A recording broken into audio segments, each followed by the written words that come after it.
నమస్తే రమగారు. నమస్తే జయ. రమగారు, కొంతమంది సహాయం ఎవరైతే చేస్తారో సహాయాన్ని తీసుకుంటారు, వీళ్ళు లాభపడతారు. కానీ వాళ్ళకే ప్రమాదానికి గురి చేస్తూ ఉంటారండి. ఇలాంటి నీతి కథలు మనం చాలా వింటూ ఉంటాం. అవును, పిల్లలకి చెప్తూ ఉంటాం, ఎవరైనా మనకి సహాయం చేస్తే జన్మలో మర్చిపోకూడదు. అదే ఆ సహాయాన్ని మనం ఏ పరిస్థితుల్లో ఉన్నా, ఎక్కడున్నా నీకు సహాయం చేసిన వాడిని మాత్రం గుర్తుంచుకోవాలి. ఇలాంటి నీతి కథ ఏదన్నా చెప్పండి రమగారు. చెప్దాం. కృతజ్ఞత చాలా చెడ్డది జయ. నరకంలో కూడా దానికి పెద్ద శిక్షలు ఉంటాయి. ఎన్నిసార్లు కుక్కల్లాగా పుడతారట వాళ్ళు కృతజ్ఞులు.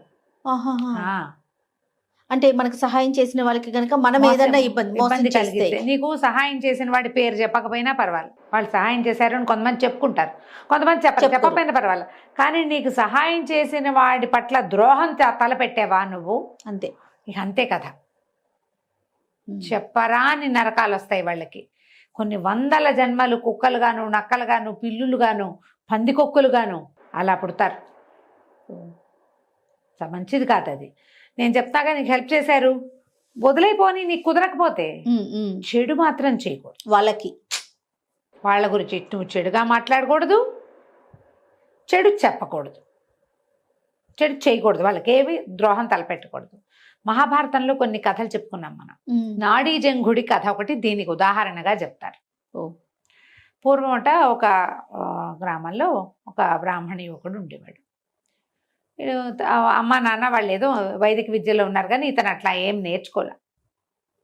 ఆటకాయితనంగా తిరిగేవాడు. లేక పుట్టిన పిల్లల్ని గారాబం చేస్తారు పెద్దవాళ్ళు, మంచి మాటలు చెప్పలేకపోతారు, స్వధర్మ నిధనాన్ని చెప్పి నేర్పించలేకపోతారు, ధర్మాన్ని వదిలేశాడు అతను.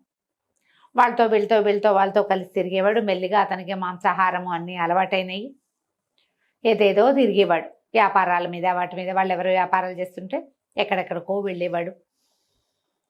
మోసాలు, ద్రోహాలు, చిన్న దొంగతనాలకి పాల్పడి మొత్తానికి వాడు ఏమిటంటే కులభ్రష్టుడైపోయాడు.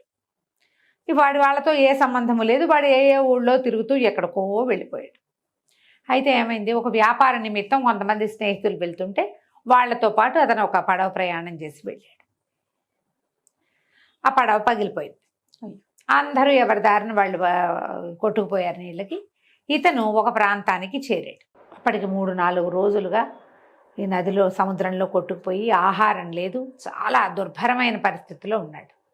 ఇతను వెళ్ళిన ప్రాంతంలో దీని మీద ఏమంటారు, ఒక చిన్న ద్వీపం లాంటి దాని మీద పెద్ద వటవృక్షం ఉందట, చాలా పెద్దది. ఎంత పచ్చగా, ఎంత ఆహ్లాదంగా ఉందో అక్కడ నాడీజంఘుడు అనే బకరాజు నివాసం ఉండేవాడు. కొంగ, అతిపెద్ద కొంగ, పురాతనమైనది. ఇది కృతయుగం నాటి కథ. ఈ బకరాజుకి విధాతతో స్నేహం, బ్రహ్మదేవుడికి స్నేహితుడు. అబ్బా, అద్భుతమైన ధర్మాన్ని నిర్వర్తించే రకం అతను. రాజధర్ముడు అని పిలిచేవాడు. నాడీజంఘుడైతే అతని ధర్మాలకే రాజు అతను.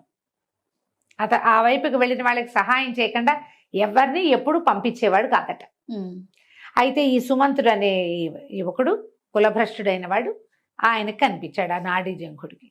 అతను, అయ్యో ఇంత అలసిపోయావు నాయన, బ్రాహ్మణని తెలుసుకుని, నీకు కులభ్రష్టుడైన బ్రాహ్మణ తేజస్సు ఏదో కనపడుతుంది, జంధ్యం ఉంది. పేరు అడిగేటప్పుడు ఇప్పటిలాగా మనం ఏ ఊరు అడుగుతాం, కానీ కులాలు అడగటం ఈనాటి పద్ధతి కాదు. పాత రోజుల్లో అడిగేవాళ్ళు, ఏ జాతికి చెందిన వాళ్ళు అని అడిగితే వీళ్ళు మన గోత్రనామాదులు చెప్పుకోవటం ఒక పద్ధతి.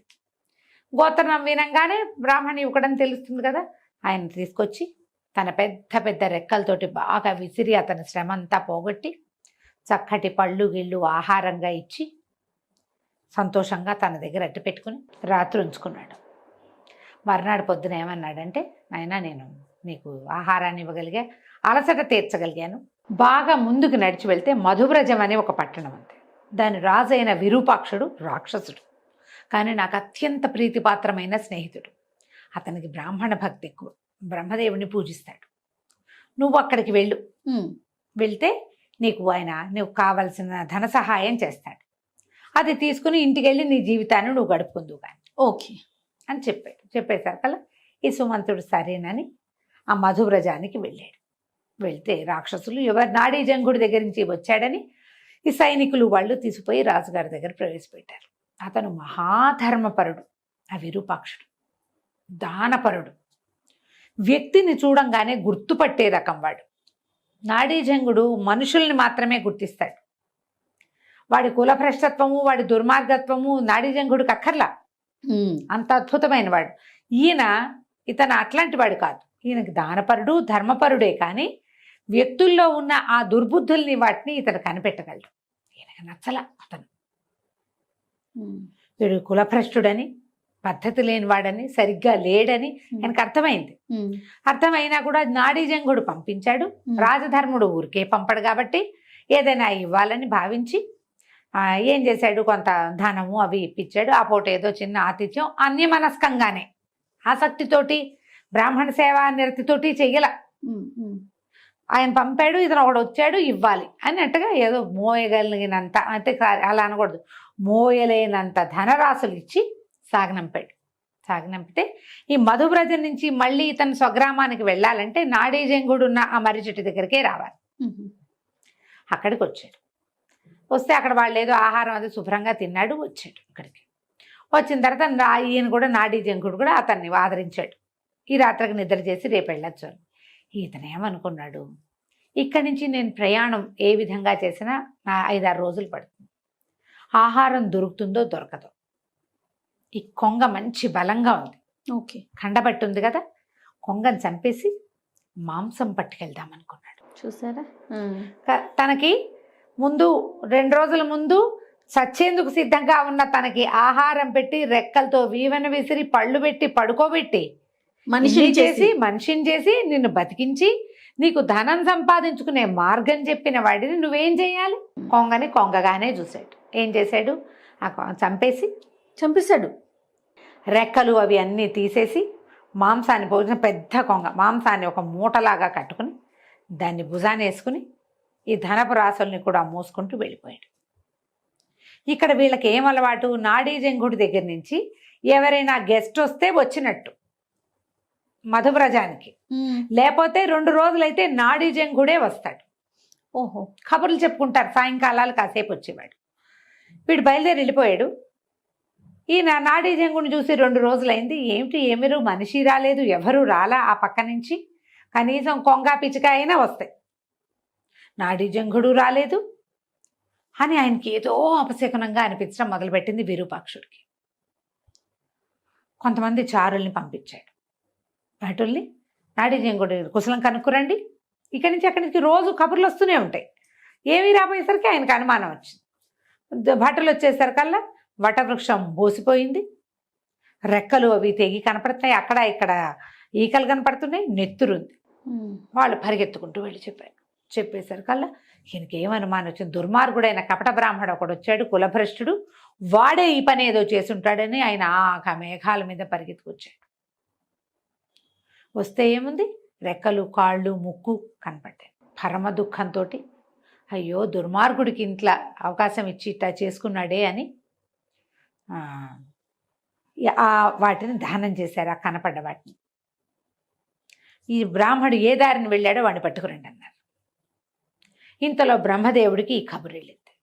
స్నేహితుడు కదా, వాళ్ళిద్దరు మాట్లాడుకుంటారు ఎప్పుడు.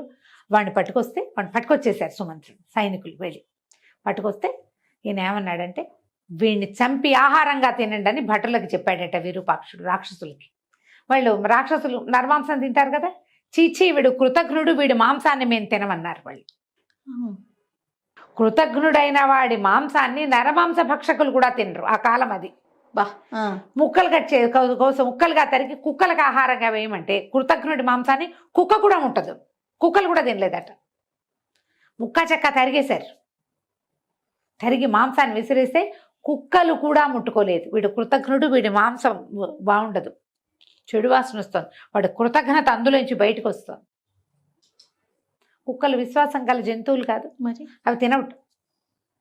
ఇంతలో విధాత బ్రహ్మదేవుడు వచ్చి ఈ నాడీజంగుడి ఇది చూసుకుని వాడి దగ్గర మాంసం కూడా దొరికింది, దాంతో దహనం చేశారు. ఆయన ఆ దహనం అయిపోయిన దాని మీద అమృత వర్షం కురిపించి నాడీజంగుడిని బతికించాడు.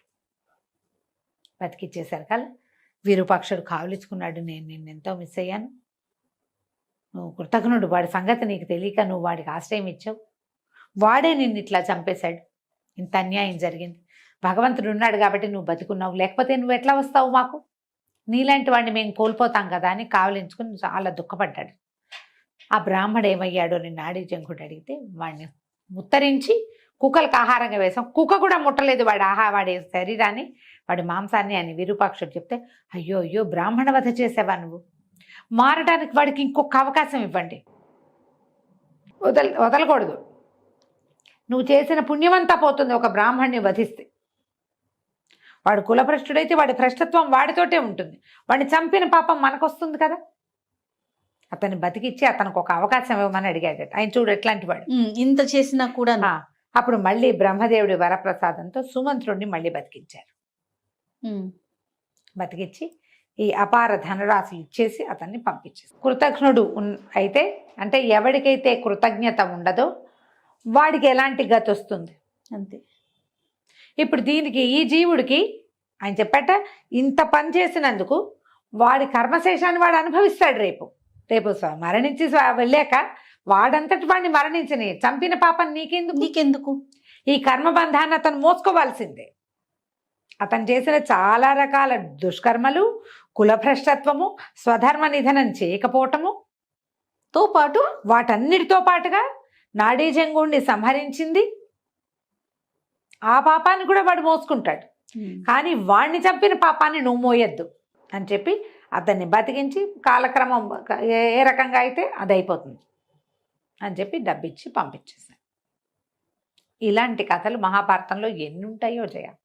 ఎంత బాగుంది రమ్మగారు కదా, చాలా విశేషమైన కథ. ఎప్పుడు కూడా మనుషుల బేసిక్ ధర్మం ఏంటంటే కృతజ్ఞత. అది లేకపోతే మనిషి కాదు, అంతే. జీవించి ఉన్నా వేస్టే వాళ్ళు, వ్యర్థం కదా. నేను చెప్పాను, నువ్వు సహాయం చేసిన వాడికి తిరిగా సహాయం చేయలేకపోయినా ఏం పర్వాలేదు, చెడు చెయ్యకు, చెడు అనకు, అంతే. అది పాపం నీ వెంట పడుతుంది. తప్పులు ఎప్పుడు వెంట పడతాయి కదా జయ, 100% అండి. ఎప్పుడు మన నీడ మన వెన్నంటే ఉంటుంది. ఇది కూడా అంతే, నీడలాగా పడిపోతుంది మన వెనకాల. అందుకని ఆ పని మాత్రం చేయ. చాలా బాగుంది రమ్మగారు, అద్భుతంగా ఉంది. నమస్తే అండి. నమస్తే గారు. నమస్తే జయ. ఏదైనా మంచి కథ చెప్తారండి? పెద్ద కథ చెప్తా తప్పకుండా. పూర్వం వర్తమానపురానికి ఒక రాజుగారు ఉండేవారు. ఆయనకి చక్కటి సౌందర్యవతి, సుగుణాల రాశి అని చెప్పదగిన వసుధ అని భార్య ఉండేది. చాలా హాయిగా ఉండేవాళ్ళు. చాలా రోజులు పిల్లలు పుట్టలేదు. రాజ్యానికి ఉత్తరాధికారి కావాలి. ఆ కాలంలో ఇంత ఏకపత్ని వ్రతాలు ఉన్న కాలం ఏం కాదు. రాజుగారు కొంచెం ప్రీతిగా ఉండేవారు భార్య అంటే. అందరూ ఇంకో పెళ్లి చేసుకోండి అనగా సరే రాణిగారు కూడా మరి సంతానం కలగట్లేదు, ఏం చేస్తాము, ఇంకో పెళ్లి చేసుకోండి అంటూ ఉండేది. సరే ఈయన చూసి ఒక చిన్న సామంతరాజు గారి అంటే చితికిపోయిన సామంతరాజు గారి కూతురు ఒక అమ్మాయిని, కాంతిమతిని పెళ్లి చేసుకున్నారు. కాంతిమతి చాలా బుద్ధిమంతురాలు. మీది మిక్కిలి రాజుగారు ఇట్లా తనని పెళ్లి చేసుకోవడం వల్ల తన తండ్రి కుటుంబానికి చాలా మేలు జరిగిందని, మళ్ళీ చితికిపోయిన వాళ్ళ ఇల్లు ఉద్ధరింపబడిందని రాజుగారి మీద భయభక్తులతోటి ఈ సవితి పెద్దరాణి పట్ల చాలా ప్రీతిపాత్రంగా భయము భక్తితోటి మెలిగేది. ఎంతో బాగుండేది. ఆమంత బుద్ధిమంతురాలు అవటంతో రాజుగారు ఆవిడని బాగా ప్రీతిగా చూసేవాడు. మొదట్లో బాగానే ఉంది, రేపొద్దున పిల్లలు పుడతారులే అనుకునేది. ఈ వసుధ పెద్దరాణికి ఒకళ్ళిద్దరు చెలికత్తెలు ఉండేవాళ్ళు. అబ్బాయి ఏం ముద్దు సాగుతోందమ్మా, చిన్న రాజ్యం నుంచి వచ్చినా కూడా, చిన్న కుటుంబం వీళ్ళది అయినా కూడా భలే సాగుతోంది అలా అనేవాళ్ళు. ఇవిడికి మెల్లిగా దీనికి సాగుతోంది అనిపించడం మొదలుపెట్టింది. ఊళ్ళో వాళ్ళు కూడా ఈ బుద్ధిమంతురాలైన చిన్న రాణిని బహుముచ్చటగా చూసేవాళ్ళు. ఇవిడికి ఇంకా మండేది, ఏమిటి దీని గొప్ప, ఏమైనా పట్టపురాణే అలా అనిపించేది. ఈ చిలకత్తలు అనేవాళ్ళు, అబ్బో రేపొద్దున ఏ నెలలో తప్పి ఈవిడికి పిల్లలు పుడితే ఈవిడిని అసలు నేల మీద పట్టుకోగలవా అనేవాళ్ళు. ఆవిడ నేల మీదే ఉండేది, వీళ్ళు అనేవాళ్ళు అట్లా. ఊరికే పెద్దరాణి గారిని ఉబ్బేయటము ఇలా మాట్లాడతారు కొంతమంది, అనవసరమైన మాటలు. ఈవిడికి చిన్నరాణి గర్భవతి అయిపోతుందేమో, దానికి పెళ్లి చేసింది ఎందుకు, ఎవరో ఇంకో రాణి వస్తే ఆమెకు పిల్లలు పుడితే ఈ రాజ్యానికి ఉత్తరాధికారిని. క్రమంగా ఈవిడికి ఎట్లా అయింది, ఈ చిన్నరాణికి పిల్లలు పుట్టకూడదు అనిపించడం మొదలుపెట్టింది. ఒక 3-4 ఏళ్ళకి ఆ అమ్మాయి కాస్త గర్భవతి అయింది. ఈవిడికి 10 ఏళ్ళైనా లేదు, 2వ ఏడు 3వ ఏడు 4 ఏళ్ళు కూడా కాల, 2 నిండింది అంతే. నెల తప్పేసరికల్లా ఈ ఈవిడికి భయం పట్టుకుంది. ఎలాగైనా ఆ కడుపు పోగొట్టడానికి విశ్వ ప్రయత్నం చేసింది. ఎప్పుడు అది ఎందుకో వర్కౌట్ కాల, పాపం చేయలేకపోయింది. ఏదో ట్రై చేసేది, కుదిరేది కాదు. సరే, ఈ చిన్నరాణి భయభక్తులతో ఉండేదిగా పెద్దరాణి పట్ల. అక్క నుంచోమంటే నుంచునేది, కూర్చోమంటే కూర్చునేది. ఈవిడేం చేసింది, నీకు సులువుగా పురుడయ్యే మార్గం నేను చెప్తా, మా పుట్టింట్లో అంతా ఇదే చేసేవాళ్ళు అని చెప్పి తన మందిరంలో ఒక పెద్ద నిచ్చెనేయించి కళ్ళకు గంతలు కట్టించి చిన్నరాణికి ఎక్కి దిగు, ఎక్కాలి దిగాలి, ఎక్కి దిగితే సులువుగా పురుడు వచ్చేస్తుంది. ఈ అమ్మాయి ఆవిడ ఏం చెప్తే అది చేస్తుంది. ఈ నిచ్చెన ఎక్కటం దిగటం మొదలుపెట్టింది, ఎక్కుతోంది. అయితే ఈవిడేం చేసింది, ముందే ఈ మంత్రసానికి చెప్పింది, యువరాణికి చిన్నరాణి గారికి ఏ పిల్ల పుట్టినా సరే పిల్లని బయట పారేస్తాం, చిన్నరాణికి కప్పలు పుట్టాయని చూపించాలి మనం, నువ్వు కాసిన కప్పలు తీసుకురా అని చెప్పింది. ఆ మంత్రసాని ఈ రాణిగారి పెద్దరాణి గారి పుట్టిన ఊరిదే, ఈవిడ మాటే దానికి వేదం. ఆ మాత్రం ఒళ్ళుమంట ఎవరికైనా ఉంటుంది. అదేం పనమ్మా, కావాలని పెళ్లి చేసుకున్నావు, ఈ పిల్ల పుట్టబోయే పిల్ల మన రాజ్యానికి ఉత్తరాధికారి, అలాంటి మాటలు చెప్పల. కొన్ని చెప్పవు, కొన్ని ఘటాలు అట్లా ఉంటాయి. కాసిన కప్పలు పుచ్చుకొచ్చింది, అదొక డబ్బాలో వేసి పట్టుకొచ్చింది, మూటల్లే కట్టింది, పట్టుకొచ్చాక ఏమైంది, సరే ఈ ఎక్కి దిగుతుంటే నొప్పులు వస్తున్నాయి ఈ చిన్న రాణికి.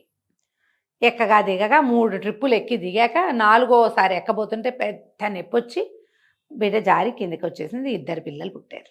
ఏదో బరువు దిగిపోయినట్టు తెలిసింది కానీ ఆ అమ్మాయికి పురుడు వచ్చినట్టు అర్థం కాలేదు. ఎక్కుతోంది, ఆ ఎక్కే కష్టంలో ఈ జారిన కష్టం ఆవిడకి తెలియలే.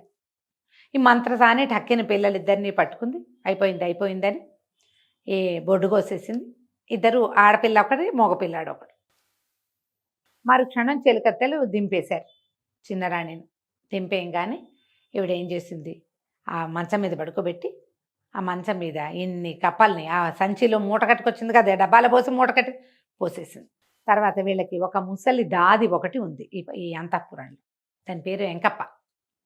ఆ వెంకప్పకిచ్చి ఈ పిల్లలిద్దరిని పాతిపెట్టేయమని పంపించారు. వెంకప్ప పిల్లలిద్దరిని మోసుకెళ్ళిపోయింది. ఇది సరిగ్గా చీకటిగా కను చీకటి పడుతున్న సమయంలో జరిగింది. ఈ ఎగశ్వాస వచ్చేసింది పిల్లకి, ఈ చిన్నరాణికి. బరువు దిగిపోయేసరికల్లా ఒకరు అప్పిరి తిప్పిరి అయిపోతారు కదా, పురుడు వచ్చిందో తెలియలే. మొదటి తొలుచూలే కదా, అమ్మాయికి అర్థం కూడా కాల.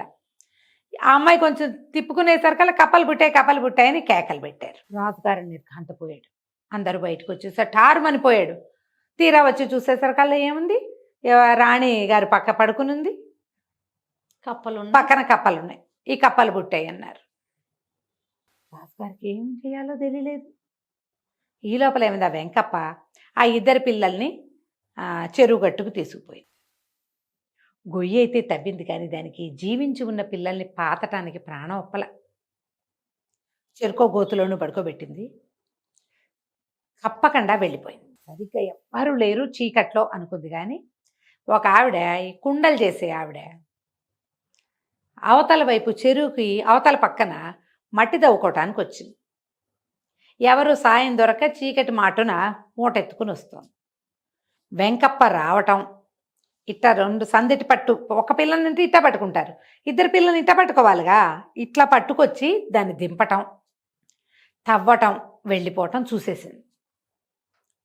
వెంకప్ప ఇది అంతఃపురంలో ఉండేది ముసిల్ది, ఏదైనా పాతాలంటే దీనికి అంతఃపురం నుంచి ఎవరినైనా సాయం పంపరు, ఏమిటా అని ఆవిడ ఆ మట్టి అక్కడ దిగబారబోసి ఇటు వచ్చింది. వచ్చి చూస్తే ఏముంది, చందమామలల్లే కనపడుతున్నారు పిల్లలు. ఈవిడికి తట్టింది. చిన్నరాణికి పిల్లలు కలిగే సమయం ఇది, పసిగుడ్లు పిల్లలు చూస్తే అప్పుడే పుట్టిన బిడ్డల్లాగా ఉన్నారు. ఇంకా ఏమి గట్టి కదలికలు కూడా లేవు, కళ్ళు ఆర్పి తెరిచి చేస్తున్నారు. అప్పుడే పుట్టిన పిల్లలకి ఏమి వస్తుంది, ఇంకా పెద్ద ఏడ్చేసా ఇది కూడా లేదు. ఇప్పటికి ఏమర్థమైంది, అమ్మా ఇది దాసీది అంతఃపురంలో ఉంటుంది, ఏమైనా చిన్నరాణి పిల్లల్ని దాటేసిందా, చచ్చిపోయారనుకుని వదిలిపెట్టారేమో. కళ్ళు తెరుస్తున్నారు పిల్లలు. పోని పాతిందనుకో, అదొక్కతే ఎందుకు వస్తుంది, పిల్లలు చచ్చిపోతే ఒకవేళ మరణించే ఉంటే అందరూ రావాలి కదా, 4 రావాలి, సైనికులు రావాలి, రాజలాంఛనాలతో పెట్టద్దు రాజుగారి పిల్లల్ని. ఏమిట్రా అని ఏం చేసింది, చటుకుని పిల్లలిద్దరిని ఎత్తుకుని ఇంటికి తెచ్చేసుకుంది. ఊళ్ళోకి వచ్చేసరికల్లా చెప్పుకుంటున్నారు, చిన్న రాణికి కప్పలు పుట్టాయని. వీడికి అర్థమైంది, ఆహా ఏదో జరిగిందిరా, అందుకనే ఇట్లా చేశారు. ఈవిడ పరమ నిశ్శబ్దంగా పిల్లల్ని ఇంట్లోకి తెచ్చేసుకుంది. ఆ చుట్టుపక్కలంతా దాన్ని ఆవిడకి కావాల్సిన వాళ్ళే ఉన్నారు, ఎవ్వరికీ చెప్పాల. ఈరోజే అంటే ఏదైనా ఆలోచిస్తారు. 5-6 రోజుల తర్వాత పిల్లలు దొరికినట్టు వార్త బయటకు వదిలిపెట్టింది. ఓహో. మరి ఇప్పుడు అందిస్తే ఏం చేస్తారో వాళ్ళు, కనీసం బతికుంటారు కదా. ఈ లోపల రాజుగారు ఏం చేశారు, ఈ లేక రెండో పెళ్లి చేసుకుంటే ఈ పిల్లకి కప్పలు పుట్టాయని ఆవిడని చూస్తే ఒక రకమైన ఇష్టం ఆయనకి. ఈ అడవిలో ఒక ఇల్లు కట్టించి చిన్న రాణిని అక్కడికి షిఫ్ట్ చేశారు. ఇంకా ఆవిడ దగ్గరికి ఆయన వెళ్ళల. పెద్ద రాణి గారు భర్త సంతోషంగానే ఉన్నారు. సంతానం ఏది? ఏ సంతానం కోసం భర్తకి రెండో పెళ్లి చేశామో ఆ సంతానాన్ని ఇల్లు దాటిచ్చి ఆ భార్యని అవతలకు పంపించి ఏం సాధించిందో పెద్దరాణి ఆవిడకి ఒళ్ళు తెలియలా. చుట్టుపక్కల ఉన్న వాళ్ళైనా ఇది పొరపాటు తప్పు అని చెప్పలేదు. చెప్పరు కదా జయ ఎవరు. అసలు నువ్వు చేసేది పొరపాటు అని అసలు ఎప్పుడైనా వింటామా మనం? చాలా తక్కువ వింటామండి. అలా చెప్పినా తీసుకోరు రమ్మగారు. అలా చెప్పితే చెప్పిన వాళ్ళు దూరం పెడతారు. తీసుకోరు. ఆ వెంకప్పో ఎవరో ఒకళ్ళు ఇలా రాణిని బయట పెడితే పీకొత్తరిచ్చేస్తారని భయపడి భయం. ఇక మళ్ళీ రాజుగారు కాతే రాజుగారికి మెల్లిగా ఏదో అనారోగ్యం వచ్చేసి ఆయనకి ఎంతసేపు ఆ పక్క యువరాణి చిన్నరాణి ఆమె పక్కన పడుకున్న కప్పలే కనపడేవి. శారీరకంగా దుర్బలంగా అయిపోయాడు.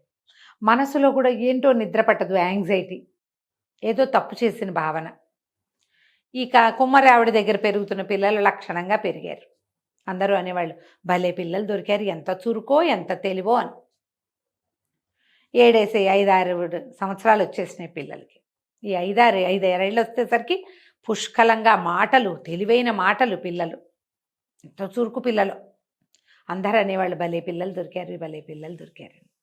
అయితే ఏమైంది, రాజుగారికి అనారోగ్యం తగ్గల. ఈ లోపల పై ఊళ్ళ నుంచి ఎవరో జ్యోతిష్యులు వచ్చారు.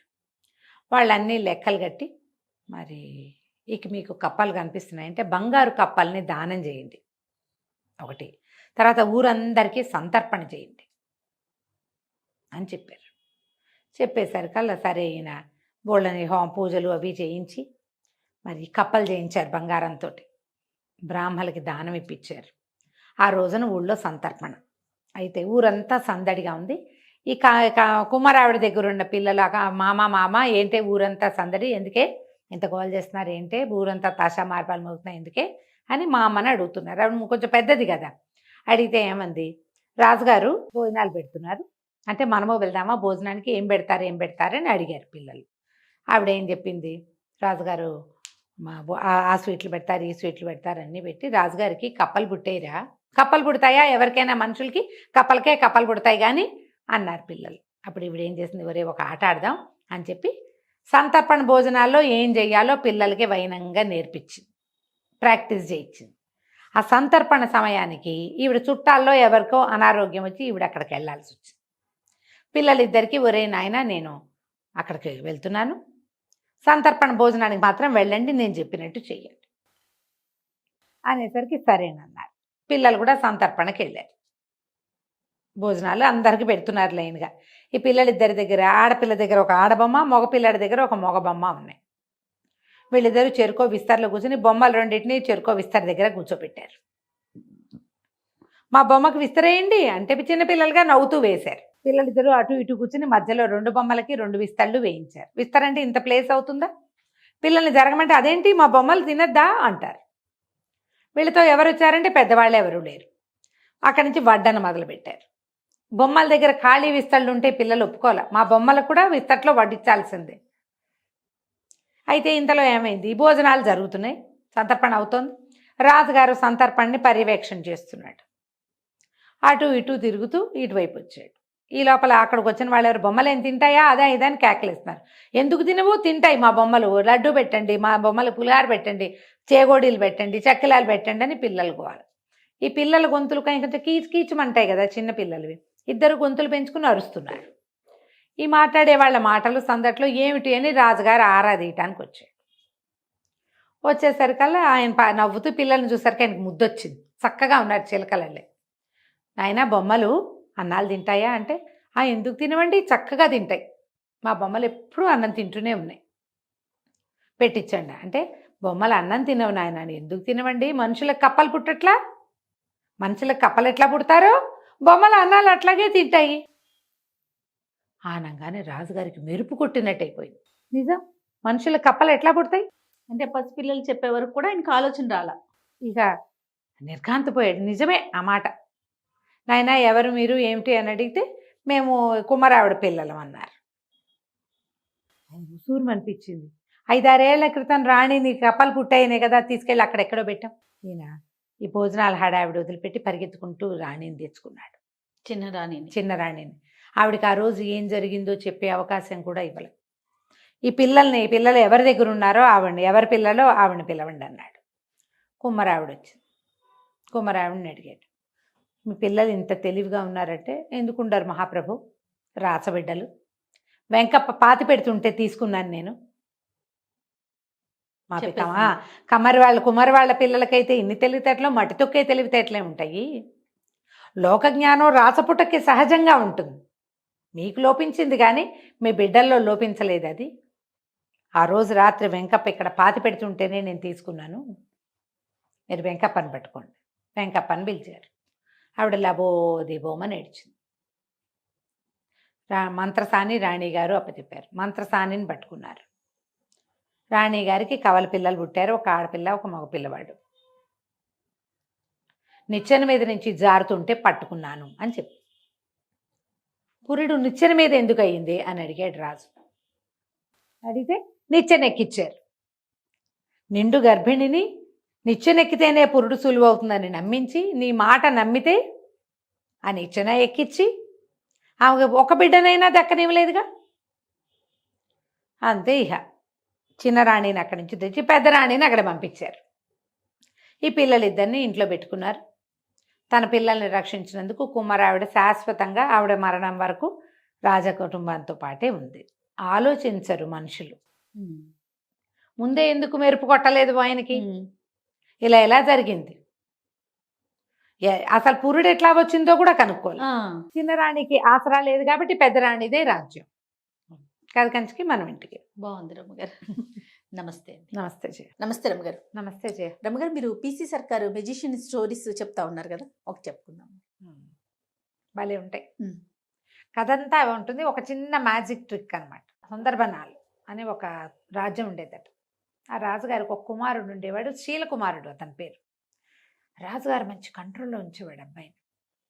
అయితే వివాహానికి ముందు తీర్థయాత్రలు అవి అంటే ఊళ్ళు తిరగటము ఒక పద్ధతిగా ఉండేది అక్కడ. పిల్లలు చదువు అయిపోయాక రాకుమారిని బయటికి పంపించేవారు. ఈ శీల కుమారుడు కూడా అట్లాగే తను చుట్టూ అన్ని రాజ్యాలు చూసి ప్రపంచాన్ని తెలుసుకోవటం. తర్వాత వివాహం చేసేవాళ్ళు. ఆ తర్వాత ఏం చేసేవాళ్ళు, రాజ్యాధికారం. ముందు యువరాజు పట్టాభిషేకం చేసి రాజ్యాధికారం మెల్లిగా రావాలంటే ఈ లోపల అంతఃపురాల్లో ఉండటము, తర్వాత గురువు దగ్గర ఉండటము, ప్రపంచాన్ని చూసేది అవకాశం లేదు కదా. అవును కదా. అందుకని ఒక పర్యటన అలా తిరుగుతూ ఉండటం. అందుకని చెప్పి శీలకుమారిని పంపించాడు. ఇతను ఈ సుందరబనాల నుంచి బయటికి వెళ్ళి తమకి కొంత దూరంలో ఉన్న ఒక కోసల రాజ్యానికి వెళ్ళాడు. రాజ్యం భలే అందమైందట. కోసల దేశానికి ఒక పెద్ద నగరం, అదేదో చెప్తారు దాని పేరు, జైపూర్ లాంటిది ఏదో, జైపురం. ఆ నగరమే దాని రాజధాని. జైపురం చాలా బాగుంటుందని అందరూ చెప్పగా విని ఈ శీలకుమారుడు ఆ జైపురానికి వెళ్ళాడు. వెళ్తే సరే చాలా బాగుంది. ఆ వెళ్తూ ఉంటే ఒక పెద్ద పెద్ద తోటలు కనపడ్డాయి అతనికి. బయట నుంచి చూస్తేనే చాలా ఆకర్షణీయంగా ఉంది. అందులోకి వెళ్ళబోయాడు. లోపలికి వెళ్ళబోతే తోటమాలి వాళ్ళు అడ్డుకున్నారు. వాకిట్లో ఉన్న వాళ్ళు, సెక్యూరిటీ వాళ్ళు ఉంటారు కదా, ఇది అందరూ వెళ్ళేది కాదండి, మీరు ఎక్కడో బయట ఊళ్ళ నుంచి వచ్చినట్టు, ఈ ఊరు వాళ్ళు ఎవరు ఇందులోకి వెళ్ళరు, ఇది రాజకుమార్తె శాలిని యొక్క సొంత ఉద్యానవనం, ఆమె తిరుగుతుంది, ఇది మీకు ఇక్కడ కనపడుతుంది కానీ కోటకి అంతఃపురానికి అనుసంధానంగా ఉన్నది ఇది. అంతఃపురం నుంచి రాణి యువరాణి బయటికి రోడ్ల మీదకి రాకుండా ఒక మార్గం గుండా ఇందులోకి వచ్చేస్తుంది. ఇప్పుడు అంతఃపురానికి అనుసంధానంగా ఉన్నట్టు అనమాట ఇది. ఇందులోకి బయట వాళ్ళు వెళ్ళకూడదు, మగవాళ్ళు స్ట్రిక్ట్లీ నో అండి, కుదరదని పంపారు. కానీ ఇతనికి ఆ లోపల నుంచి వస్తున్న పువ్వుల గాలి, పళ్ళ వాసనలు, ఆ బయట ఉన్న క్యానోపీ లాగా కనపడుతుంది అనమాట. అదంతా ఇట్లా దీనిలాగా కనిపిస్తుంది. చాలా ఆకర్షణీయంగా ఉంది, చల్లగా ఉంది. అక్కడ నుంచుంటే వెళ్ళాలనిపించింది. ఏం చేశాడు, సరే రెండో పక్క అక్కడి నుంచి వదిలి సరేనని వచ్చేసాడు. కాదు కూడదు అంటే వాళ్ళకే తెలిసిపోతుంది వీడు వేరే మార్గం ట్రెస్ పాసింగ్ చేస్తాడని, అవునులే. సరిహద్దులు దాటేస్తాడని అనుమానం వస్తుంది. అక్కడ సరేనని వచ్చేసాడు. ఇంకో రోడ్డు వైపుకి వెళ్ళాడు. వెళ్ళేసరికల్లా అక్కడ కూడా ఇదే తోట కనపడుతుంది అతనికి. అది ఇక్కడి నుంచి అక్కడ దాకా ఉంది. ఓహోహో. సరే ఎవరు లేరని చూసి ఇతను ఏం చేశాడు, గుర్రాన్ని కొంచెం అవతలగా కట్టేసి మాటుగా కాస్త చాటుగా కట్టేసి చల్లగా ఆ గోడ దూకి లోపలికి వెళ్ళాడు. వెళ్తే ఎంత బాగుందో. మన ఊళ్ళలో లేవు ఇలాంటివి అనిపించింది. వాళ్ళ ఊళ్ళో ఏంటి, రాజకుమార్తెలు లేరు, వాళ్ళకి అబ్బాయిలు ఉన్నారు. అబ్బాయే ఉన్నది. అబ్బాయి కోసం అతను వేటకు అడవికి వెళ్తాడు. అతనికి తోట అవి ఎందుకు, ఏవో మామూలుగా తోటలు పెంచారు. ఈ ప్రత్యేకంగా రాజకుమార్తె కోసం అక్కడక్కడ లతానీ కుంజాలు, చక్క పొదరిళ్ళు, దేనికి దానికి బెడ్స్గా వేసిన గులాబీలు, మల్లెలు, ఇలా రకరకాల చెట్లు, ఇన్ని పువ్వులు ఉండేసరికల్లా ఎన్నో తుమ్మెదలు, తర్వాత సీతాకోక చిలుకలు, చిలకలు, పిచుకలు ఎన్ని ఉన్నాయో. సంతోషం పట్టలేకపోయాడు అతను. అంత గ్రీనరీ, ఆ కలర్ఫుల్గా ఉన్న దాన్ని చూసేసరికల్లా ఒక ఆత్మానందానికి లోనయ్యి అంతా తిరిగి దొరికిన పళ్ళేవో 4 కోసుకుని తిని తర్వాత ఏం చేశాడు, పక్కన ఒక చిన్న పొదరిల్లు లాగా ఉంటే దాని మీద ఒక బెంచ్ ఉంది.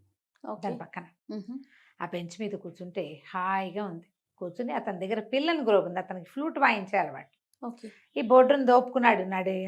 నడువు కట్టుకునే దట్టీలో, ఆ దట్టీలో నుంచి ఫ్లూట్ తీసి వాయించడం మొదలుపెట్టాడు. కాసేపు అయ్యేసరికల్లా ఏమైంది, ఫ్లూట్ వాయిస్తూ హాయిగా సంతోషంగా ఉన్నాడు. చల్లగా మధురమైన వాసనలు వచ్చే ఆ గాలి పీలుస్తూ అట్లా మైమరిచిపోయి ఉన్నాడు. ఎక్కడి నుంచి వచ్చిందో ఒక నాగుపాము అతన్ని కాటేసింది. అయ్యో. కెవ్వమన్నాడు, గిలగిలా తన్నుకున్నాడు, పడిపోయాడు కింద. మొహం నీలంగా అయిపోయి.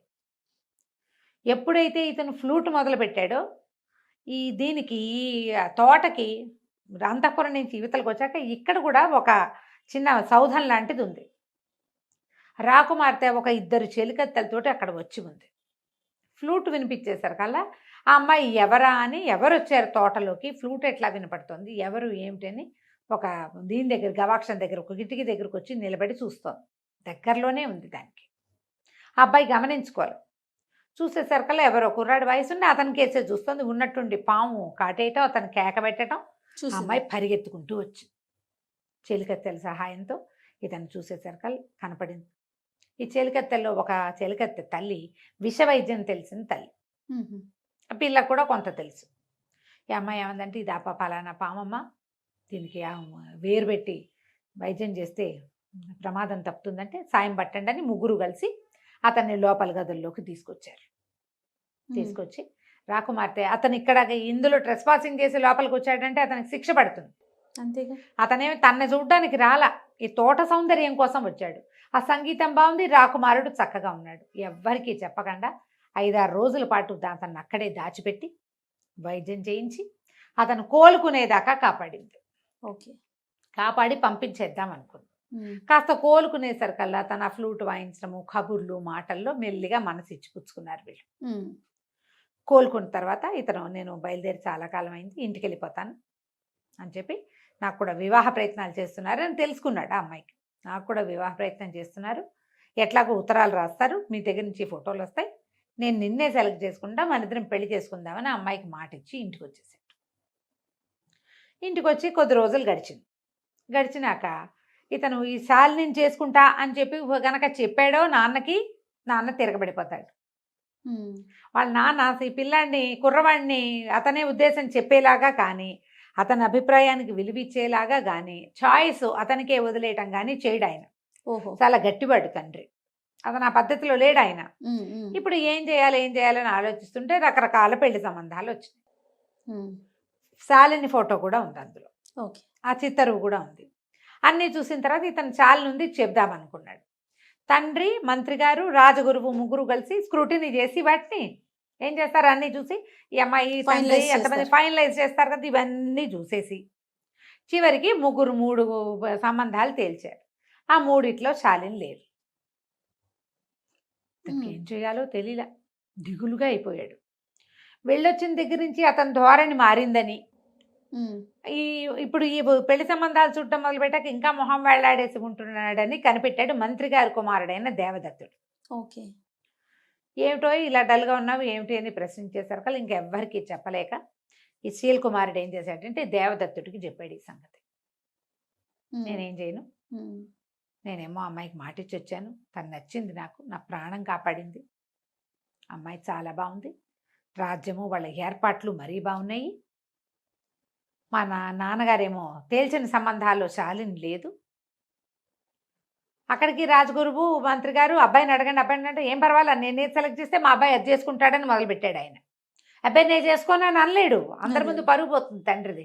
ఏం చేయాలో తెలియట్లేదు అంటే దేవదత్తుడు అన్నాడు దానికే ఉంది, మనకి ఓ మంత్రవాది ఒక ఆయన ఉన్నాడు, అంటే ఐంద్రజాలికుడు, అదే మంత్రవాది అని అనకూడదు, ఇంద్రజాలం చేస్తాడు, ఆయన పేరు ఏదో భయంకర్ లాంటిది పేరు, ఆయనతోటి మాట్లాడదాము, ఏదైనా సలహా చెప్తాడని అక్కడికి వెళ్ళి రాకుమారుడు ఇట్లా ఒక అమ్మాయిని ప్రేమించాడు, రాజకుమార్తెనే, కానీ తండ్రి గారు సెలెక్ట్ చేసిన సంబంధాల్లో ఆ సంబంధం లేదు, ఏం చెయ్యాలి అంటే అతను అన్నాడు సరే నేను చెప్తాను లేవు ఉపాయం చూద్దామన్నాడు.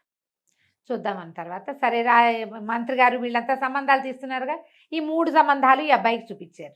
ఆ అబ్బాయి నేను తేల్చుకోలేకపోతున్నానని చెప్పాడు.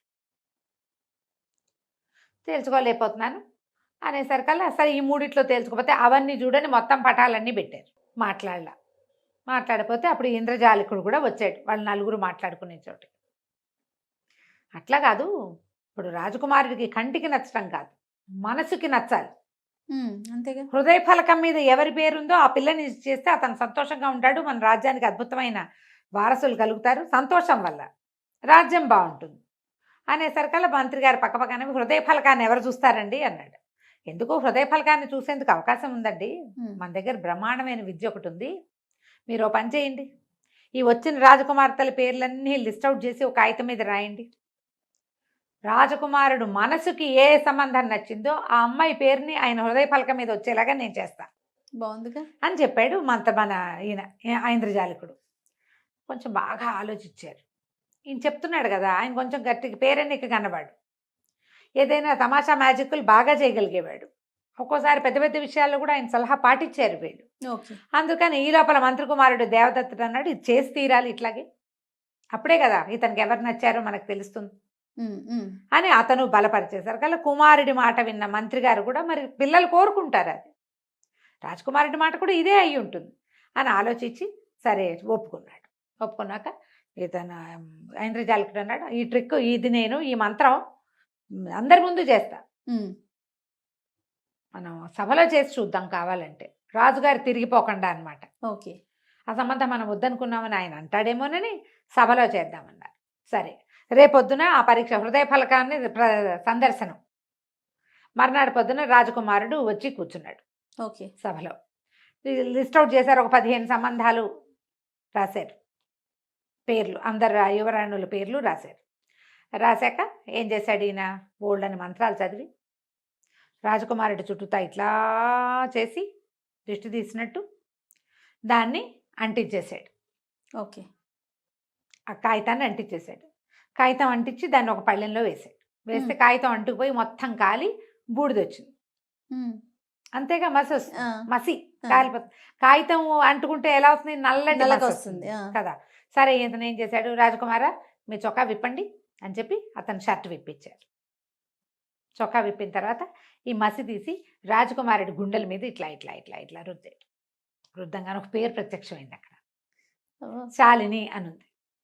అని ఆశ్చర్యపోయారు ప్రజలంతా. ఎట్లా వచ్చింది అంటే ఈయన మనసులో అంత గాఢంగా అమ్మాయి నచ్చింది, అది హృదయ ఫలకం మీద కనపడింది కదా, ఇంకేముంది శాలినితోటే పెళ్ళి అన్నారు.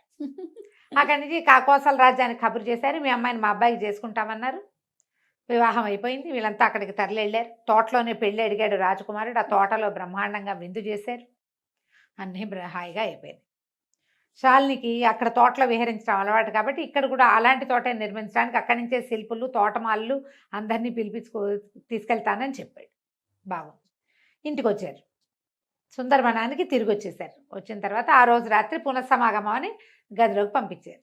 ఈయన ఏం చేశాడంటే ఒక చక్కటి సబ్బు గిఫ్ట్ చేశాడు రాకుమార్తెకి. రాజకుమారుడు శీలకుమారుడు శాలినికి ఇచ్చాడు. ఇచ్చేసరికి శాలిని ఏమిటి ఇంతకంటే గొప్ప బహుమతి దొరకలేదంటే, ఎందుకు ఈ బహుమతి దీనివల్లే నువ్వు నాకు దక్కేవు, ఆ, లేకపోతే నువ్వు దక్కేదానివి కాదు, ఉమ్, నేను మా నాన్నగారి మాట కాదనలేక చేసుకునేవాడిని అని చెప్పాడు. ఏం చేశారట, సబ్బు నానబెట్టి సబ్బుతోటి అతని గుండెల మీద శాలిని అని రాశారు రాస్తారు పొద్దున్నే. ఆల్రెడీ. అది ఆరిపోయింది. ఆరిపోయి ఉండిపోయింది ఒంటి మీద. కడిగితే కదా పోయేది సబ్బు. ఈ మసి పూసేసరికల్లా అంటుకున్న సబ్బు మీద మసి అంటుకుని శాలిని అని కనపడింది. హృదయ ఫలకం దాని మీద రాసినట్టు కనిపించింది. ఈ ట్రిక్ చూడు, మ్యాజిక్ ట్రిక్. సూపర్. మనం ఏదైనా ఒక అక్షరాలు ప్రత్యక్షం లాగా చేయాలంటే ఇప్పుడు మన వాళ్ళు ఏం చేస్తున్నారు, రాసేసుకుంటారు పేరు దాని మీద. ఈ మన సెలోఫెన్ టేప్ తీసి ఇస్తే సరిపోతుంది. అవును అవును. ఇప్పుడు కొత్త ట్రిక్కులు వచ్చాయి కదా, పాతకాలపు ట్రిక్. దీంతో రాజకుమారుడు రాకుమార్తెని పెళ్లి చేసుకున్నాడు. కథ కంచికి మనం ఇంటికి. బాగుందండి. నమస్తే రమ్య గారు. నమస్తే.